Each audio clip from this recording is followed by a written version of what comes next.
The FBI is the most sophisticated law enforcement agency in the world, pursuing the most dangerous criminals. In Anchorage, when a nurse practitioner doesn't show up for work, you start thinking about the horrifying emotional fear and trauma and terror that she went through. the Bureau mobilizes. We didn't have really one strong piece of evidence, and we didn't have Mindy. I didn't know what had happened to her, but I didn't think she was coming home. FBI. Criminal Pursuit.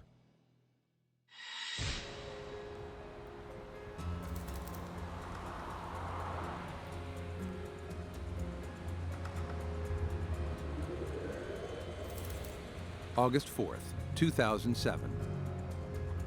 It's around 1:30 a.m. in Alaska. And 52-year-old Mindy Schloss, a psychiatric nurse practitioner, is planning her Saturday. A relative newcomer to Anchorage, Mindy's day includes errands and lunch with a friend. Before going to bed, she sends a few emails, then logs off for the night.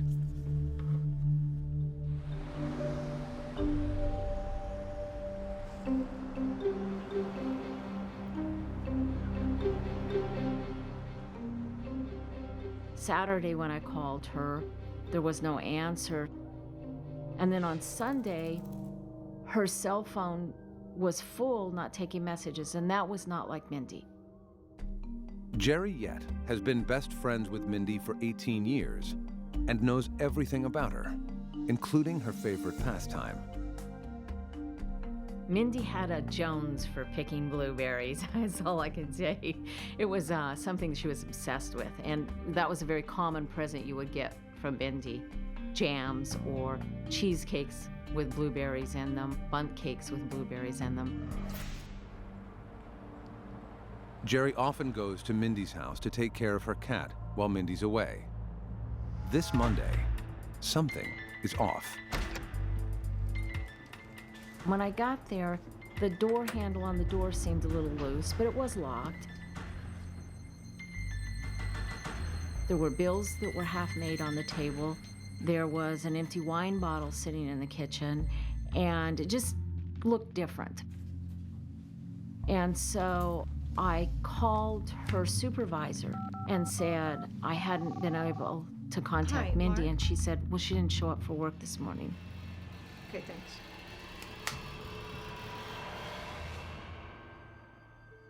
Mindy commutes 360 miles to her job in Fairbanks every other week and almost never misses work.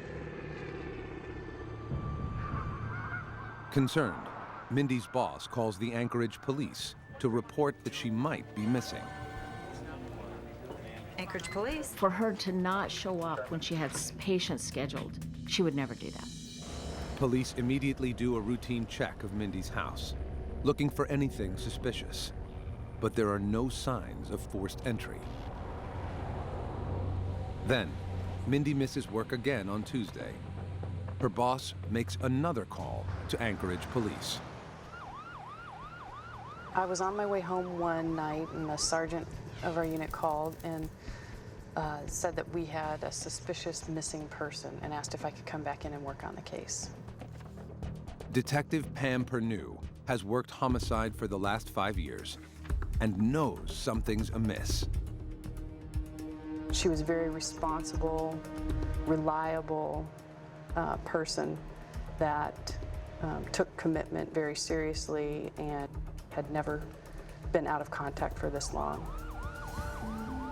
Detective Pernew begins the investigation back at Mindy's house. Jerry Yett, Mindy's really good friend, showed up, and we talked inside the house for a while, and she told me the things that seemed out of place to her.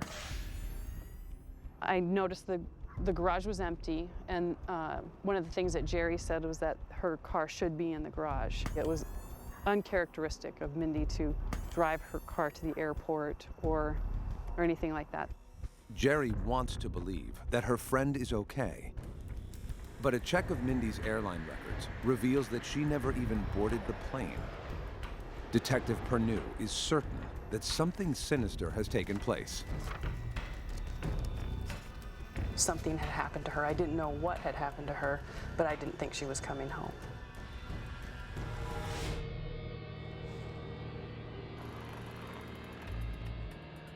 Detective Pernew combs through Mindy's bank records.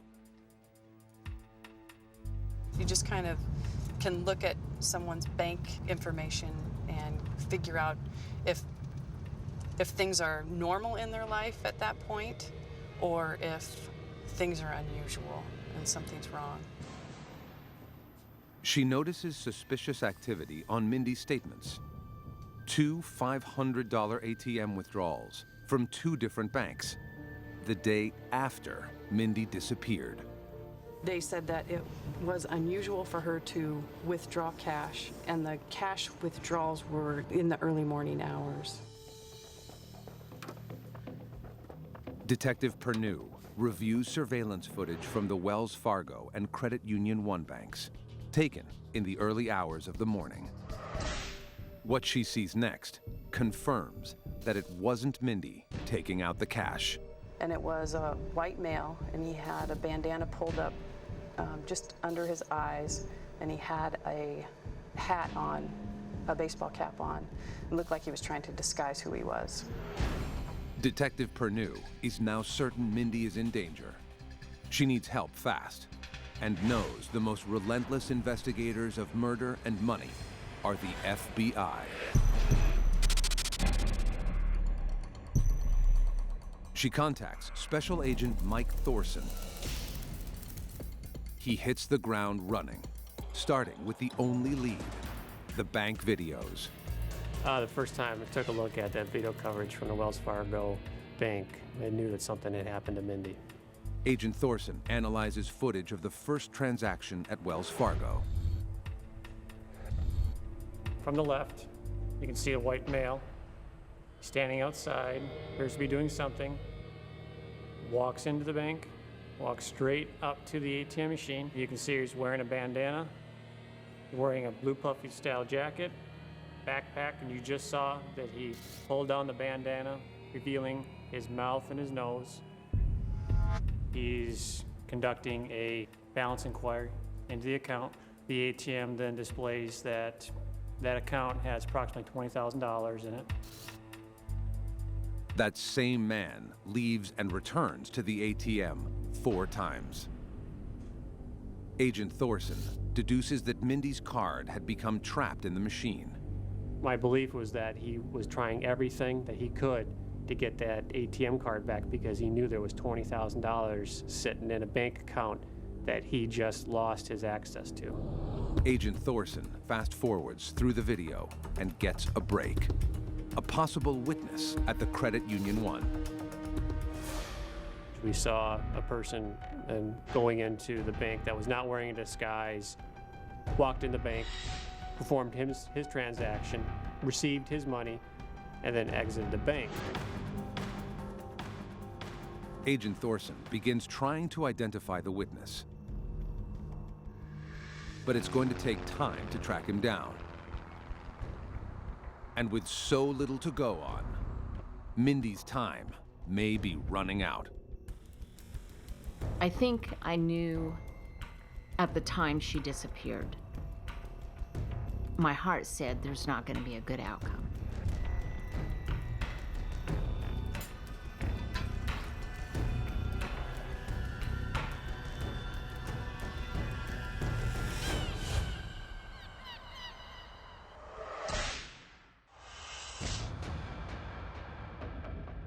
Five days after 52-year-old Mindy Schloss's disappearance, the FBI and Anchorage Police are frantically trying to find her.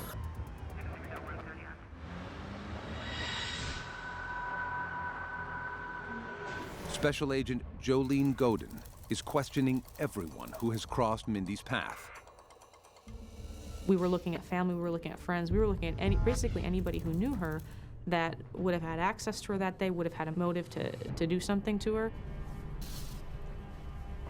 Mindy's boyfriend is questioned, but is able to prove he was in another city the night she disappeared.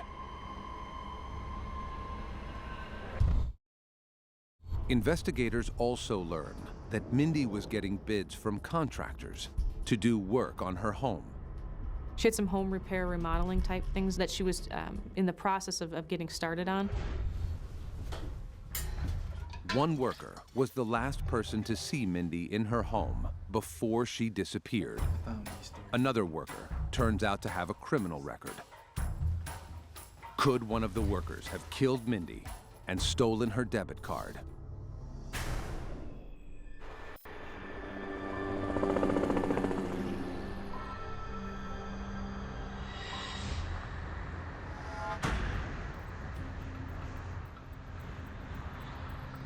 Before long, a friend spots what could be Mindy's red Acura Integra near a cargo facility at Anchorage International Airport.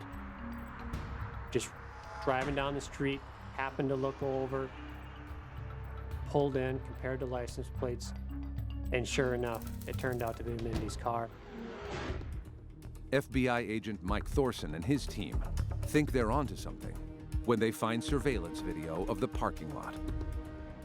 We were able to see Mindy Schloss's red Acura come into view, park in a stall, and see what appears to be a male wearing a backpack exit the vehicle and then walk outside of view of the camera. But they can't identify the man because he's too far away from the surveillance camera. Their frustration grows. When we see the video footage, you have another potential lead that ends up going really nowhere. Without a positive ID, investigators pin their hopes on finding a clue inside Mindy's car. We found inside the car Mindy Schloss's purse, house keys, car keys, a wallet, everything except for her ATM card.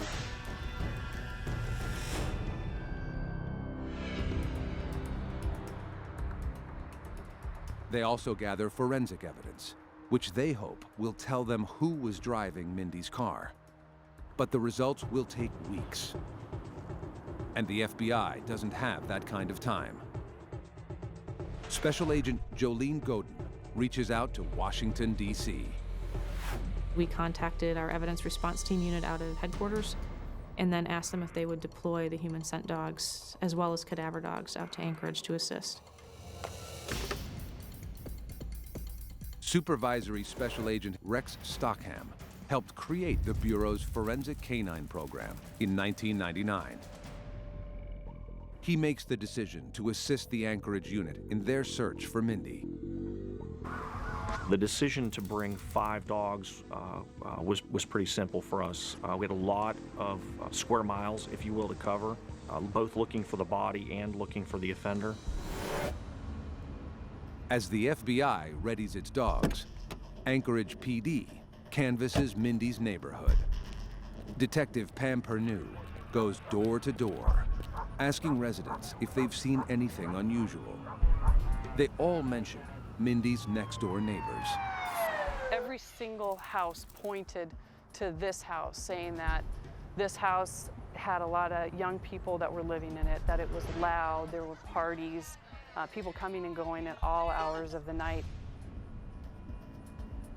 When investigators finally do speak to residents of that house, they can't get a straight answer.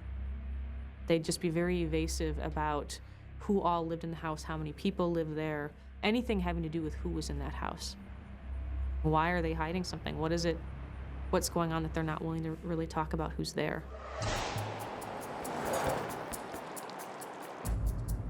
Kathy Easley lives next door to the home in question. But before detectives can speak to her, a neighbor knocks on her door. A guy from next door named Josh came over. I came to the door and sort of had it half open. Hey, I live next door, of course, you know. I've seen you around. I have a question. Has anybody seen come to you looking for me or anything? Nobody's been over. Because if anybody does... He said, hey, you know, I don't want anybody to know that I'm living next door. And I said, why? And he goes, well, I have a warrant out for my arrest. I really can't protect He said, well, nobody knows that I'm there, and the police, I think, are in the neighborhood. And I said, well, I haven't talked to anybody, because at that point I hadn't spoken to anyone yet, and nobody had been to my door. The neighbor leaves. And minutes later, Detective Pernew shows up. But Kathy's too scared to talk. I stepped out on my porch, and I'm just checking in with the neighbors. and looked over, and he's looking out the window watching me talk to the police. Okay. So I made some pretty big hand gestures to them that I didn't know anything about it, I don't know anything. and just shook my head a few times so that I knew he would see that. Well, if you do notice anything out of the ordinary, do me a favor and give me a call. Okay. Thank you so much for your time.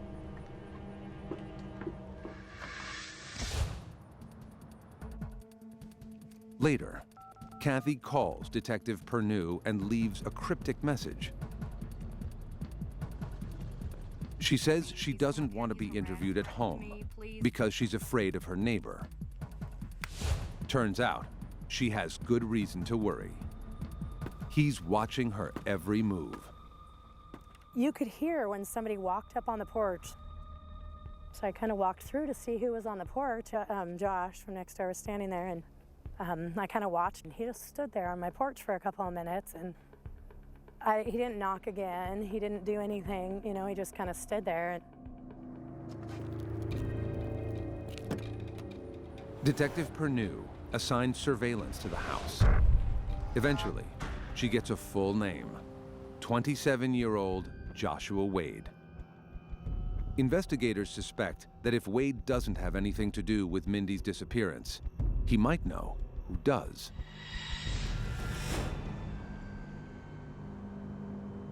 August 16th. It's now been 12 days since Mindy disappeared, and the chances of finding her alive are dwindling. The FBI's forensic canine team arrives in Anchorage. They start at the Wells Fargo Bank, where agents present the dogs with scents taken from Mindy's car. They immediately get a positive response. A positive response by our canines means there's an association between the collected odor and an odor on the ground near the ATM machine. The dog was indicating to us there's an odor matching what you're having me smell present here. I'm gonna go follow it. A bloodhound drops down and starts running the trail to the source. It leads them straight to Mindy's neighborhood. You come to Mindy's house before you come to Josh's house, and the dog kind of went up to Mindy's house a little bit and sniffed around, and then went to the fence that separates the two houses. The dog's nose went up in the air, and then the dog went down the fence line and around the fence and up the front yard of Josh Wade's house, and then went to the side door. Agent Godin is watching the dogs closely. To her surprise, a second bloodhound also makes a beeline, straight to Joshua Wade's house. I thought it was going to be helpful, but I had no idea that this was going to happen, and so I was pretty excited. Investigators are now suspicious that Joshua Wade knows what happened to Mindy. And they get even more curious when they look into Wade's past and learn that this isn't his first brush with the law.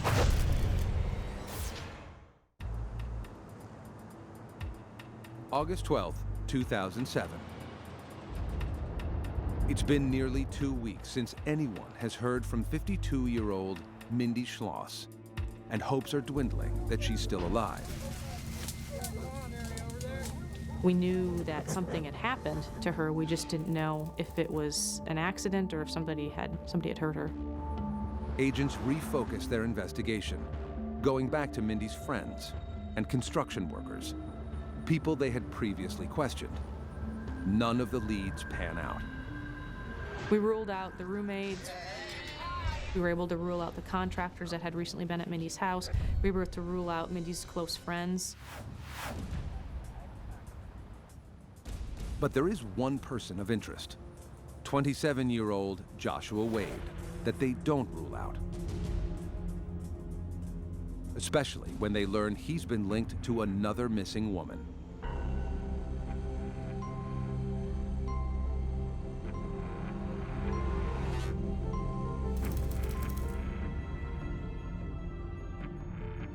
7 years before Mindy's disappearance, a 33-year-old native Alaskan woman named Della Brown vanishes.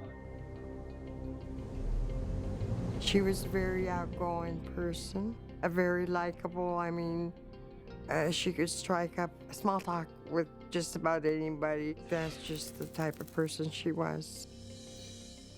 Della was raised by her grandparents. She struggles with drugs and alcohol, but still manages to hold down a job as a bingo hostess. She was just real outgoing. And if you looked at her direction, Can I get you guys anything else? she always smiled back. She had a forever smile. Thanks.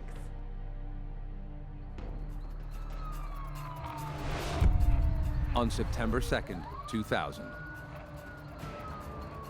Della's body is discovered in an abandoned shack in a rough part of Anchorage.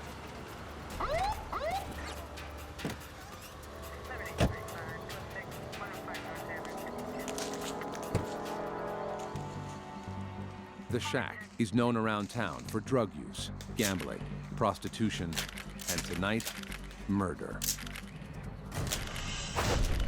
Somebody could be back there by that shed for quite some time and nobody would ever notice. If you're just passing through the area, you wouldn't even think that anything was going on back there. Officer Tim Landis of Anchorage PD is the lead detective on the case. She was lying on her back, and she'd obviously had a significant amount of trauma about her head and face. Della is beaten so severely that her head is partially caved in, and it appears that she's been raped. And it was believed that she had been beaten to death with possibly a rock, and as you can see in the area, there's lots of rocks in the area, and it's quite possible that any of these rocks in the area might have been used. He was awful. Nobody wants to hear that kind of news anyway. But we didn't have a lot of information other than she was killed. But I didn't know the contents of how badly she was beaten and cut, because they kept that from me.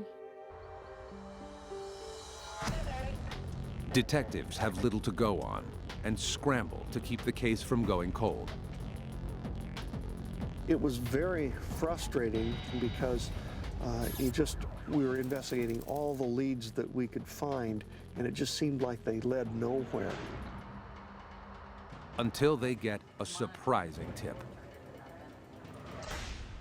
A group of informants claim a 20-year-old named Joshua Wade saw Della passed out on the side of the road hours before she was murdered.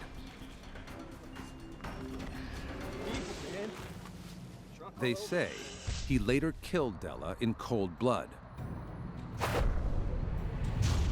then took them to see the body.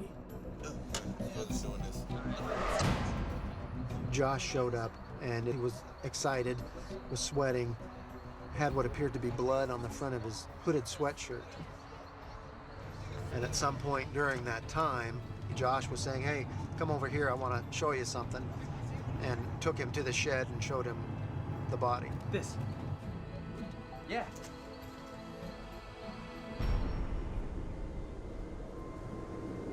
On September 30th, nearly a month after Della Brown's body was found, police arrest Wade and charge him with sexual assault, murder, and evidence tampering. At trial, Della's mother sits front and center. Like everyone else, she's confident there will be a conviction. But the unthinkable happens. Joshua is acquitted on all charges except for tampering with a shovel that was evidence. The case was kind of a perfect storm of events. We didn't have any witnesses to the actual killing of Della. The informants had a pretty rough past, and by the time we went to trial, they were facing charges themselves. And you combine all those things, and it made for a very difficult case. Police and family are convinced Wade has gotten away with murder. Once they read the verdict of not guilty, absolutely felt sick to my stomach. When he was acquitted, it was a real dark day for me. At his hearing, Wade mocks the Anchorage PD. The only person I'm sorry to is her mother. That's it. Wade serves a little more than 3 years and is released on December 12, 2006. Now, less than a year later, Joshua Wade is being linked to the murder of another woman. Is he the man who used Mindy's card at the ATM? And will the mysterious witness be able to identify him? FBI agents can't help but wonder. He definitely became someone that we had to focus some attention on and we had to look at.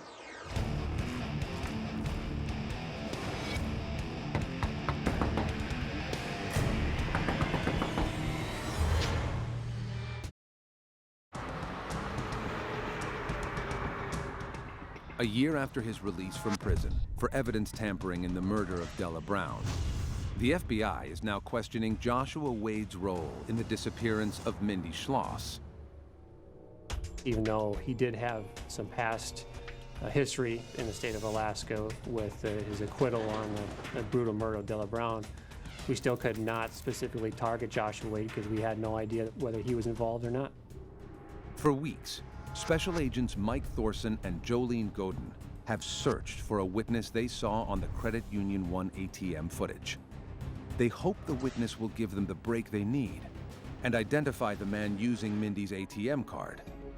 They finally track him down. And we interviewed him approximately a week to 2 weeks later. He says, absolutely, I saw that guy. And then he goes and says, I can't describe him for you. It was 4 o'clock in the morning. It was dark. And a potential lead that we thought we might have, turned out we didn't have anything. But FBI scent dogs have confirmed a connection between Mindy's car and Joshua Wade's house. And the evidence is starting to point in one direction. Inside Wade's house, the FBI and Anchorage Police execute a search warrant. They make some startling discoveries. Take a look at this. We found a jacket, and it was the same jacket on the ATM video. And inside the pocket of that jacket was an ATM receipt showing a withdrawal from Mindy Schloss's account. Investigators also find a woman's watch. That gold watch was further identified by a close friend of Mindy's as more than likely being Mindy's. Grab the shoes. Scent samples taken directly from Wade's belongings confirm suspicions. We collected scent out of Josh Wade's shoes in his closet, and also we obtained scent from the jacket, and we used that scent to kind of narrow it down to Josh Wade. Agents are more confident than ever that Wade is an extreme danger to society. We actually had a connection between the car and the ATM in the house, and so Josh Wade, if he didn't do it, he at least knew something about it or was connected somehow.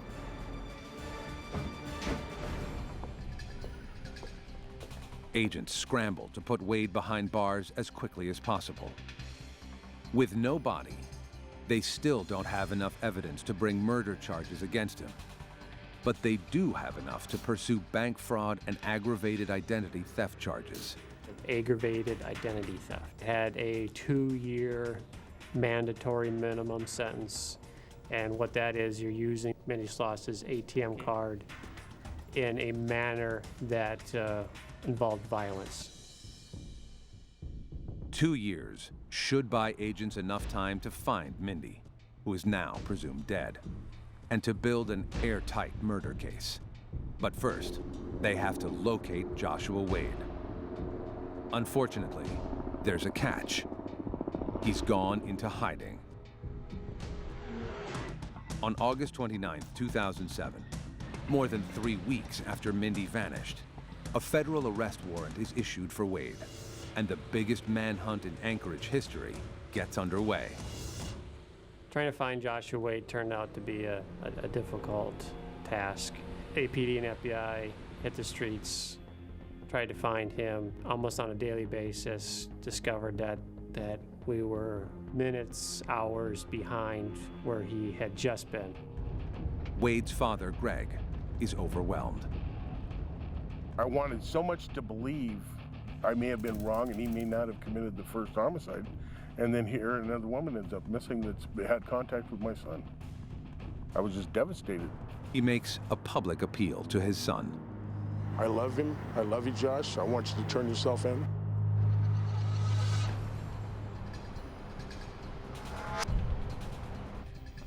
Wade's friend, Christina Greaser, has been following news coverage of Mindy's disappearance.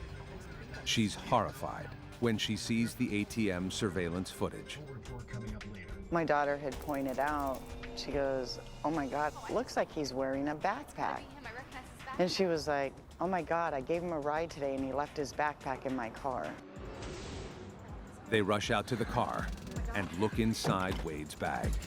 In the backpack, there was a half a bottle of alcohol. He had like a wallet that had his old prison ID card, a lot of bank receipts. There was also a cell phone in there that had pictures of a gun on it. Looks like a gun. Oh my God, we gotta... Christina calls the police and tells them everything she knows. To her surprise, Joshua Wade shows up at her East Anchorage apartment within hours. Christina is standing face to face with a suspected killer, and she's terrified. Josh wanted my daughter to give him a ride out to Wasilla. He said he had something to take care of out in Wasilla and to pick up some CDs and other personal belongings that he owned at the time. But my daughter refused. Josh, I can't, okay? I need your ride, please. At that point, she made the excuse to go into the apartment for a cigarette.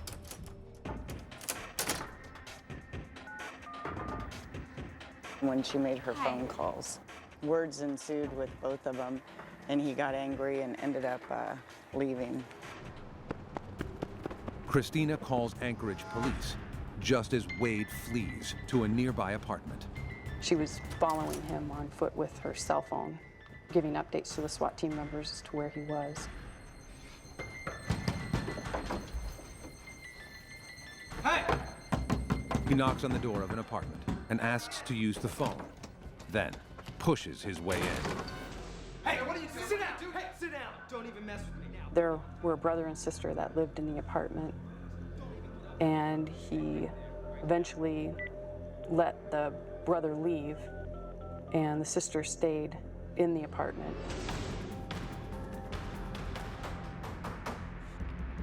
When a policeman knocks on the door, Wade tells officers to stand back and that he has a hostage. Joshua Wade at that point was considered armed and dangerous, but law enforcement, Anchorage Police, along with ourselves, had no idea whether he was armed or not. Every on-duty Anchorage police officer, FBI agent, SWAT member, and Canine unit stands at the ready, guns drawn, prepared to fire. I was thinking they're finally going to get him. Oh, this is it. They've got him.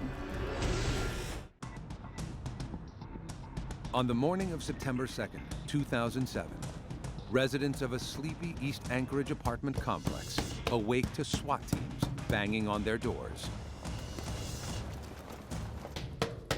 Suspected murderer Joshua Wade has taken a woman hostage inside an apartment, and the standoff between him and the FBI has shut down the neighborhood. This whole road was blocked off. No traffic was allowed through. Authorities wait anxiously as a negotiator tries to convince Wade to give himself up. Police department, open the door. Well, he's a relief that we found him. Now you're waiting until such time that he actually gets in handcuffs and he gets in the car. Your job's still not over. Wade has already gotten away with one murder. Now he has to decide whether to turn himself in and risk being convicted. What do you want? Or risk being shot during a standoff. Yeah? At 11:40 a.m., Wade decides to surrender. No, fine. And let his hostage go. I was relieved, and one of the undercover FBI agents that we had dealt with, he came up towards us and everything and gave us a hug, and I was finally like, we can sleep at night.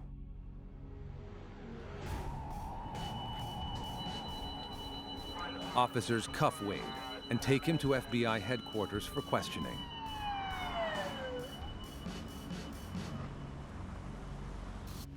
Agent Thorson needs a confession if he has any hope of getting justice for Mindy. But he takes an unusual tact. I explained that we had charged him with bank fraud, and explained that bank fraud, he had used the ATM card of another individual without that person's permission. Wade looks at him incredulously. No, you're assuming that. You guys assume this? You guys assume all this? No, we don't assume. We have a little bit more than assume.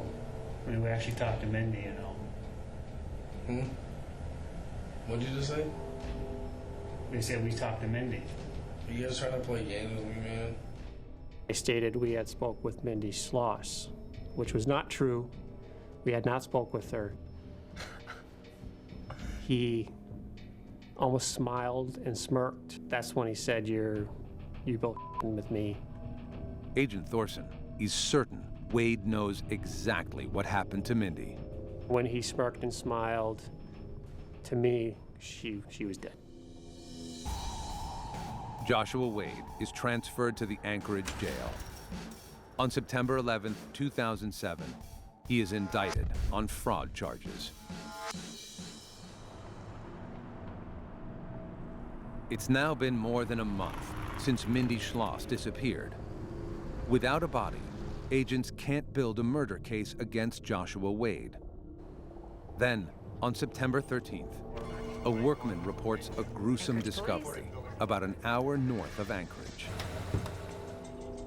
He got out of his truck, walked back in the woods, saw something that didn't look right to him, walked up and saw that it was what appeared to be a human body. Investigators race to the scene. The body has been burned, but appears to be female. Investigators carefully search the area and find a bullet and a shell casing. Dental analysis soon confirms that the body is, in fact, 52-year-old Mindy Schloss. Once they found her body, you couldn't really put yourself in a denial position anymore. It was really hard because it was a confirmation of everything you knew in your heart. While Mindy's friends grieve, agents begin building an airtight case against Joshua Wade. Now we had new evidence and new leads to follow. It was definitely big for the case to find her body. Scent dogs confirm that Wade had been at the location where Mindy's body was discovered. Agents also take DNA samples from Mindy and swab the wheel of Mindy's car, which they presume was driven by Wade. Those DNA swabs that were then turned in to the State of Alaska Crime Lab, and the crime lab then came back with DNA matching Joshua Wade. The match puts Wade at the scene of the crime, and this time, there's no getting away with it. Wade is indicted on 8 counts, including murder, carjacking, and aggravated identity theft. He vehemently denies it, even to his father. I said, if you did this, I want you to face up to it. I want you to tell the truth. And he sat right there and looked me in the eyes and told me he did not do it. But it's not long before Wade realizes he's backed into a corner. Rather than risk going to trial and losing, he pleads guilty and admits to torturing and killing Mindy Schloss. He tells investigators a chilling story. In the early morning hours of August 4th, Wade broke into Mindy's home with the intent to commit burglary. Once inside, he bound her hands and legs with black zip ties, then gagged her with a rag and wrapped the tape around her head. You start thinking about the horrifying emotional fear and trauma and terror that she went through. I mean, that's heinous. You know, that's not human to do that to somebody else. Then, he forced Mindy to give up her debit card PIN number. and shoved her into the back seat of her car. And eventually drove her to Wasilla, approximately 50 some miles, about an hour's drive. Mindy lay helpless in the back seat. Wade pulled into an undeveloped subdivision and parked the car in a wooded cul-de-sac. He made her get out of the car, walk down the path.